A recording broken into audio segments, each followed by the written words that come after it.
কাঁচকলা রান্না করে খাবার, কাঁচকলার খোসাটা ফেলে দিয়ে কী লাভ বলেন? খোসাটাও কিন্তু আজকে সুন্দর করে হচ্ছে আর কি ভর্তা করে ফেলবার। খোসা ভর্তাটা খেতে কাঁচকলার থেকে কিন্তু কোনো অংশে হচ্ছে কম না, অসম্ভব হচ্ছে মজা লাগে। তো আশা করি ফুল ভিডিওটা সঙ্গেই থাকবেন, আজকের ভিডিওটা সবার কাছে খুবই ভালো লাগবে।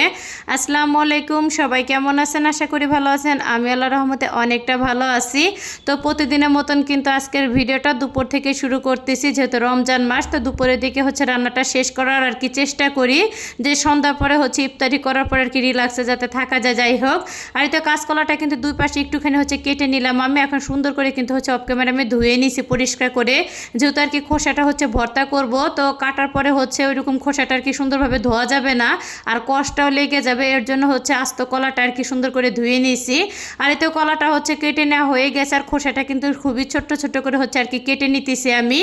আর এভাবে হচ্ছে কেটে নিলেই সব থেকে ভালো হয় আর কি। যখন আর কি এই খোসাটা সেদ্ধ করার পরে হচ্ছে শিলপাটায় বাটবো, তো ওদিকে দেখা যাচ্ছে অনেকটা আর কি সুবিধা হবে। যাই হোক, আর এদিকে কিন্তু হচ্ছে আমি পেঁয়াজটা কিন্তু সুন্দর করে হচ্ছে আর কি ভেজে নিছি। তার সাথে কিন্তু একটুখানি হচ্ছে পেঁয়াজ বাটাটাও দিয়ে দিলাম। আর পেঁয়াজ বাটাটা দেওয়ার পরে কিন্তু এখানে সামান্য পরিমাণে হচ্ছে আদা রসুনটা দিয়ে দিলাম।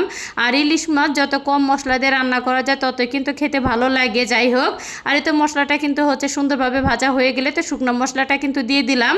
আর ইলিশ মাছের ভিতরে হচ্ছে তো জিরার গুঁড়াটা কিন্তু হচ্ছে বেশি দিলে আমার কাছে মনে হয় যে ভালো লাগে খেতে। অনেকে কিন্তু আদা রসুনটা হচ্ছে দেয় না, আমি যেহেতু আর কি খাই প্রতিটা তরকারিতে, এর জন্য হচ্ছে না দিলে আর কি ভালো লাগে না। তো একটুখানি হচ্ছে পানি দিয়ে দিলাম, আর সেই সাথে কিন্তু কিছুটা হচ্ছে কাঁচামরিচটা দিয়ে দিছি। তো ঢাকনাদেরকে ঢেকে দিলাম। তো মশলা পানিটি একটুখানি ফুটে উঠলেই এখন হচ্ছে কাঁচকলার হচ্ছে আলুগুলি দিয়ে দিলাম। তো কাঁচকলার সাথে হচ্ছে কয়েকটা আলু আর কি দিছি, ভালো লাগবে খেতে। যাই হোক, তো মশলার সাথে উল্টিয়ে পাল্টিয়ে নেড়ে চেড়ে তো একটুখানি পানি দিয়ে ঢাকনা দিয়ে ঢেকে কিন্তু বেশ কিছুক্ষণ হচ্ছে আমি রান্না করে নেব। আর আলু আর হচ্ছে কাঁচকলাটা আর কি সেদ্ধ হওয়া পর্যন্ত। যাই হোক, আর এদিকে কিন্তু হচ্ছে কালিজিরাটা হচ্ছে আর কি আমি ভেজে নিতেছি। তো কাঁচকলার হচ্ছে খোসার ভিতরে কিন্তু কালিজিরা হচ্ছে দিতেই হয়, কালিজিরা ছাড়া কিন্তু হচ্ছে ভালো লাগে না খেতে। তো কালিজিরাটা কিন্তু সুন্দর করে হচ্ছে আর কি ভেজে নিতেছিলাম। তো কালিজিরাটা কিন্তু অনেক ভালো, ভিতরে হচ্ছে একটুখানি আর কি ময়লা নাই বললে হচ্ছে চলে। তো কালিজিরাটা কিন্তু হচ্ছে আমার ভাজা আর কি হয়ে গেছে। এদিকে কিন্তু কাঁচকলার আলুটাও কিন্তু সুন্দরভাবে আর কি সেদ্ধ করা হয়ে গেছে। আর এই তো মাছগুলি আর কি দিয়ে দিলাম। আর এই মাছটা হচ্ছে পেটের দিক দিয়ে অনেকটা হচ্ছে নরম আর কি হয়ে গেছিলো। যাই হোক, তো কাটতে যায় আর কি মাছটা হচ্ছে নষ্ট হয়ে গেছে পেটের দিক দিয়ে।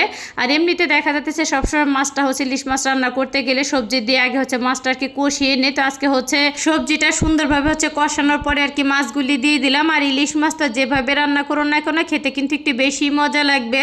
আর এদিকে কিন্তু হচ্ছে কালিজিরাটা সুন্দর করে হচ্ছে আমি আর কি বেটে নিচ্ছি। তো বাটা হয়ে গেলে কিন্তু অফ ক্যামেরায় আমি হচ্ছে কাঁচকলার খোসাগুলি সুন্দর করে তো সেদ্ধ করে নিছি। তো কাঁচকলার খোসার ভিতরে কিন্তু হচ্ছে আস্ত কাঁচামরিচটাও দিয়ে দিয়েছিলাম, হচ্ছে পেঁয়াজটাও দিয়ে দিছি, আর কিছু হচ্ছে রসুন আর কি দিয়ে দিছি আস্তই। যাই হোক, সুন্দর করে আর কি আমি বেটে নিবার। এদিকে কিন্তু হচ্ছে মাছটাও আমার রান্না করা হয়ে গেছে। তো লাস্টের দিকে হচ্ছে একটু বেশি করে আর কি ভাজা আর কি জিরার গুঁড়াটা দিয়ে দিলাম। আর হালকা হচ্ছে নেড়ে চেড়ে এখন আর কি চুলাটা বন্ধ করে দেবো। তো একটু ঝোল ঝোলে আর কি রাখছে, যেহেতু আর কি ভর্তা বানাইতেছি তার সাথে একটুখানি আর কি ঝোল তরকারি রাখবো যাতে খেতে হচ্ছে ভালো লাগে। যাই হোক, আর এই বাটা ভর্তাটা তো খেতে আমার ছেলে মেয়ে মশলা দিলে অনেক অনেক পছন্দ করে। এই কাঁচকলার খোসা ভর্তাটা কিন্তু হচ্ছে আমার শাশুড়ির কাছ থেকে আমি শিখছি। তো এই ভর্তাটা খেতে কিন্তু অনেক অনেক মজা লাগে। তো তেলটা গরম হয়ে গেলে কিন্তু পেঁয়াজ কুচি আর রসুন কুচিটা কিন্তু সুন্দর করে হচ্ছে বাদামি কালার আর কি হওয়া পর্যন্ত ভেজে নিছি আমি। আর এই তো কাঁচকলার খোসাটা হচ্ছে বাটার হচ্ছে কালিজিরা বাটাটা দিয়ে দিলাম। এখন সুন্দর করে হচ্ছে আর কি ভেজে নেবো, যেহেতু এর ভিতরে এক্সট্রা একটুখানি পানি আছে। তো পানিটা আর কি শুকানো পর্যন্ত ভেজে নেবো। আর স্বাদ মতন একটুখানি আর কি নুন দিয়ে দিলাম। আর এতে সুন্দর করে আর কি ভেজে নেবো, যখন আর কি এক্সট্রা তেলটা হচ্ছে উঠে আসবে আর একদম আঠালো আঠালো ভাব হয়ে যাবে, অতক্ষণ অবধি আর কি হচ্ছে আমি ভেজে নিব। যাই হোক, তো আমার কিন্তু ভর্তাটা কিন্তু হচ্ছে ভাজা আর কি হয়ে গেছে। তো আঠালো আঠালো কিন্তু হয়ে গেছে, আর হচ্ছে কড়াই থেকে কিন্তু আর কি উঠে আসতেছে। আর ভর্তাটা কিন্তু এখনই দেখতে অনেকটা হচ্ছে লোভনীয় লাগতেছে। যাই হোক, আর এই তো ভর্তাটা কিন্তু হচ্ছে আর কি আমি বাটিতে অফ ক্যামেরায় বেড়ে নিছি। আজকের হচ্ছে রেসিপি দুইটা কার কাছে কেমন লাগলো অবশ্যই কিন্তু কমেন্ট করে জানাতে একদমই ভুলবেন না। তো ভিডিওটা আমি এইখানে শেষ করলাম। সবাই ভালো থাকবেন, আল্লাহ হাফেজ।